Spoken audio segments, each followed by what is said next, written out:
Hello everybody, my name's Jo and I'm a member of the Stronghold Church, and tonight it's my turn to do a testimony.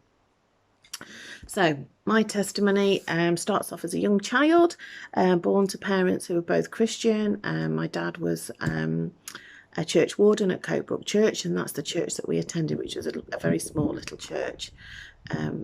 And my dad taught me life through parables. He would talk about God. He was very, very firm believer. And, that was basically my childhood. I had a lovely childhood, a couple of brothers. Everything was great. But then in 1987, there was a drastic change. In January of 1987, I was 18, and sadly my dad passed away, and he was taken very quickly, and it wasn't expected. And that had a massive effect on me at such a young age. By that point, I was at Mid Cheshire College, and I had been out a few times and had a few beers, but the drinking changed. That year after he passed away, I don't remember much of. By then I'd left the college, and there was a lot of alcohol drank, and if I wasn't drinking, I was at work or I was sleeping, and it really was like that. And I struggled not having my dad in my life. And I don't remember much of that year. Afterwards I became quite poorly, and I was ill for about 3 months. And during that time I had a friend from work coming to visit me, and we decided that we were going to visit Australia the following year. Now, in that time, from losing my dad, I'd been drinking, and I'd basically, whilst I hadn't stopped believing in God, I certainly wasn't having a relationship, because how can my dad not be here with me? When people and I remember at the time it was Colonel Gaddafi. How can my dad be taken and Colonel Gaddafi be alive? So I was having all sorts of strange thoughts like that. So me and my friend went to Australia. We had a fantastic time. I did a lot of drinking, did some things I shouldn't have done, and when I came back, I just wanted to get a job to fund me my next trip. I wanted to carry on travelling. Anyway, that didn't happen. I ended up working for a company where I was there for 19 years. I got made redundant from there in 2009. And whilst I was there, I was quite lonely. Made a nice group of friends. We started going out, and again, the drinking, started. And again, most occasions when I drank to blow away. I used to call it blowing away the week, when actually it was just masking pain. I was a happy drunk. I was a funny drunk, and people would buy me drinks to wind me up and watch it go. I was a lover, not a hater, that's for sure. But I reached a point where I was getting tired of, thankfully back then we didn't have the mobile phone, so none of it was, recorded in action.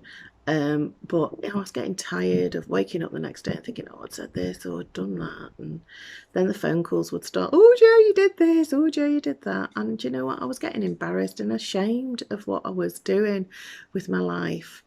And I guess the big changing point where so for many years I'd gone my own merry little way, and where things started to change was Christmas 2001.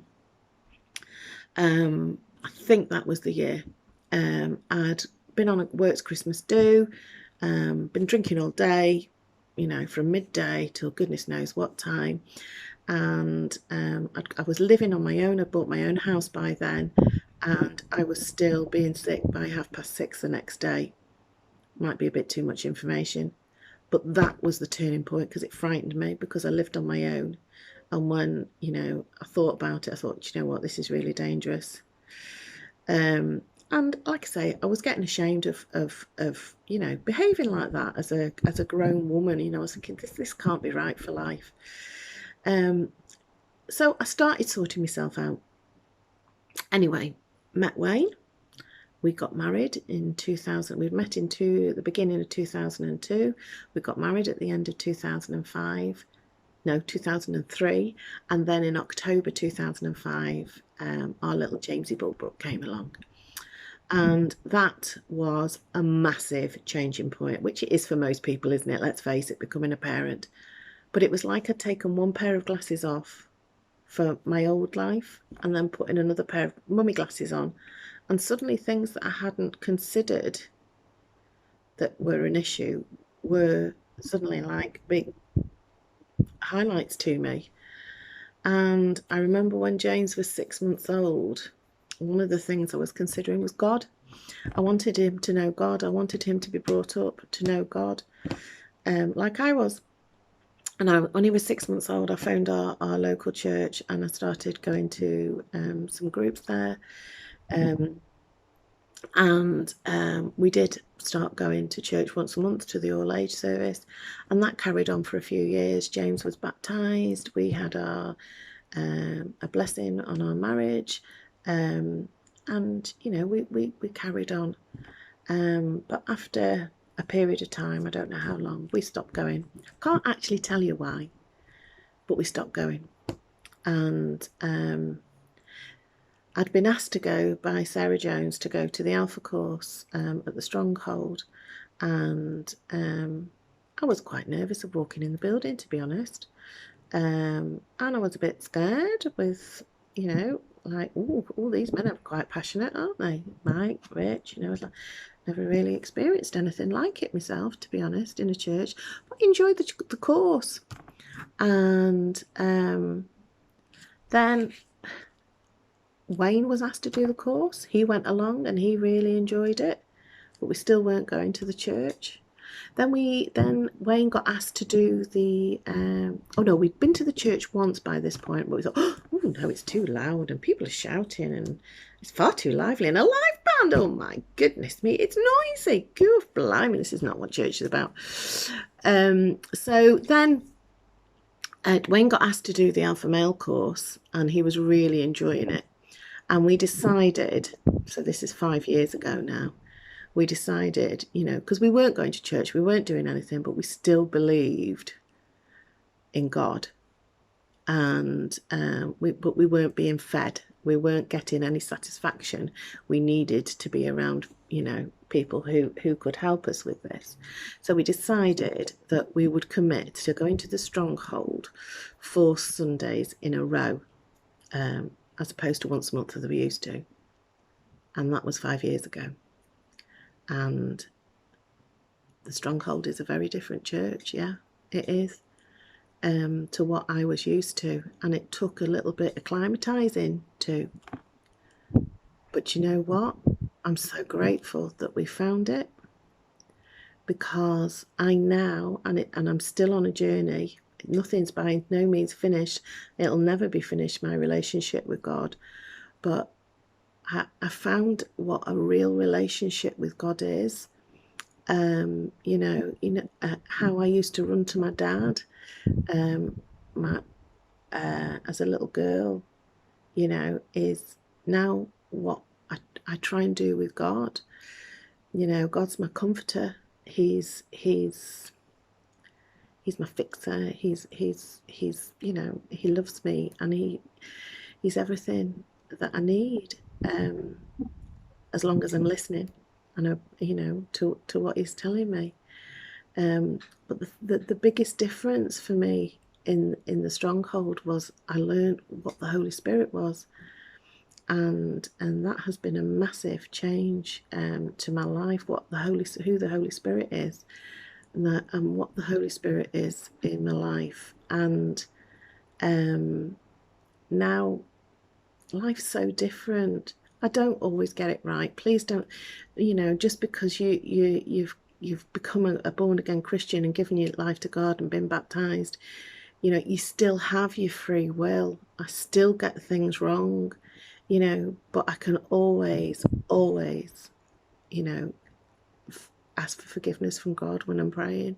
You know, prayer was something that I did maybe a couple of times a week, and generally it would be to ask for something, whereas prayer now is my relationship with God.